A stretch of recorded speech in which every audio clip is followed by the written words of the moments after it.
Hi, welcome back to my channel. I do what I love. Bank Nifty option trading. Bank Nifty future ఇవాళ morning డౌన్లో open అయింది. But down side sustain అవ్వలేదు. Sustain అవ్వకుండా మళ్ళీ cover అయిపోయింది అనమాట market. But 48,200లో వచ్చి dance ఆడిందనమాట.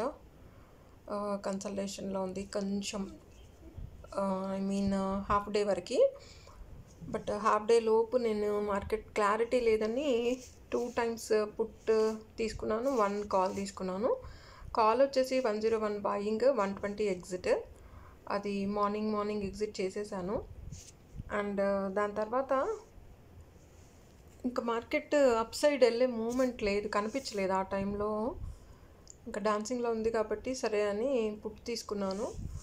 ఒకటి నిఫ్టీ తీసుకున్నాను అండ్ ఇంకొకటి బ్యాంక్ నిఫ్టీ తీసుకున్నాను. నిఫ్టీ వచ్చేసి 11 రూపీస్ 40 పైసాలో బయింగ్, ఎగ్జిట్ వచ్చేసి 24 రూపీస్ సంథింగ్ చేంజ్ అలా.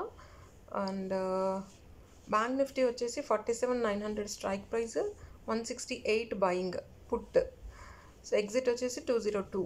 సో ఓవరాల్గా నాకు ప్రాఫిట్ వచ్చేసి మీరు చూస్తున్నారు కదా, మీకు డైరెక్ట్గా కనిపిస్తుంది కదా మార్కెట్ ఎలా రన్ అవుతుంది అనేది. సో ఇంత ప్రాఫిట్ వస్తున్నప్పుడు మనము చూడగానే మనకి చాలులే అని చెప్పేసి ఎగ్జిట్ చేసేయాలి, లేకపోతే ఇమీడియట్గా తగ్గిపోతూ ఉంటుంది అనమాట, ప్రీమియం తగ్గిపోతూ ఉంటుంది. సో మన చేతుల్లో ఉండదు, ఒక్కసారి పోయిందంటే పోయింది అంతే. ఇంకా అది మళ్ళీ రావాలి అంటే మార్కెట్ మూమెంటం ఉంటేనే ప్రాఫిట్స్ మళ్ళీ మనకు కనిపిస్తాయి, అదర్వైజ్ కనిపించవు అనమాట. మీరు డైరెక్ట్గా చూడండి స్క్రీన్ మీద అది ఎలా తగ్గిపోతుంది అనేది. సో ఇప్పుడు 7245 కనిపిస్తుంది కదా. సో 8,000 ప్లస్లోకి కూడా వచ్చింది.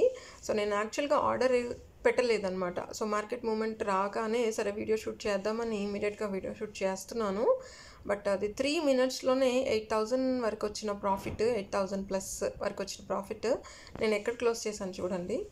సో 2,000 ఇమీడియట్గా 2,000 సమ్ చేంజ్ ఇమీడియట్గా తగ్గిపోయిందనమాట.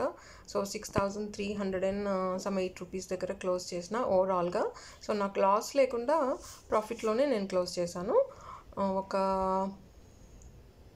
Call, 1 Nifty put, 1 bank Nifty put కూడా. సో 3 కలిపి సమ్ 6,000 చేంజ్ అలా వచ్చింది. అండ్ మీకు క్రూడ్ ఆయిల్ కూడా కనిపిస్తుంది అక్కడ స్క్రీన్ మీద. అది తీసుకున్నాను కానీ పెద్దగా యూజ్ లేదు, మూమెంట్ లేదు, అందుకనే హోల్డ్లో ఉండిపోయింది అది. సబ్స్క్రైబ్ చేయడం మర్చిపోకండి, లైక్ చేయండి, షేర్ చేయండి. దయచేసి తెలియని వాళ్ళు ఎవరు కూడా డైరెక్ట్గా అటెంప్ట్ చేయకండి, ఆప్షన్స్ చాలా డేంజర్ అండి, నేర్చుకొని మరీ చేయండి. సో మీకు ప్రాఫిట్స్ కనిపిస్తున్నాయి కదా అని చెప్పేసి ఎవరైనా చేయాలి అనుకున్న వాళ్ళు డైరెక్ట్గా చేయమాకండి, డబ్బులు పోతాయండి. నేర్చుకొని మరీ చేయండి, తెలిసిన వాళ్ళ ద్వారా చేయండి. అండ్ ఆప్షన్స్ ట్రేడింగ్లో డైరెక్ట్గా గుడ్డిగా చేయాలి అని అనుకోకూడదు. సో మార్కెట్ గురించి నేర్చుకోండి ఫస్ట్, మార్కెట్ ఏంటి అనేది, దాని తర్వాతే మీరు మార్కెట్లో ఎంటర్ అవ్వండి, అది బెస్ట్ అనమాట. అండ్ వన్ మోర్ థింగ్ ఏంటంటే మార్కెట్స్ ఇప్పుడు 2 హైలో ఉన్నాయి కాబట్టి పెద్దగా మూమెంట్ రావట్లేదు ఆప్షన్స్లలో. చాలా జాగ్రత్తగా ఎంట్రీస్ తీసుకుంటేనే ప్రాఫిట్స్ అనేవి వస్తున్నాయి. Thank you so much for watching. I do what I love.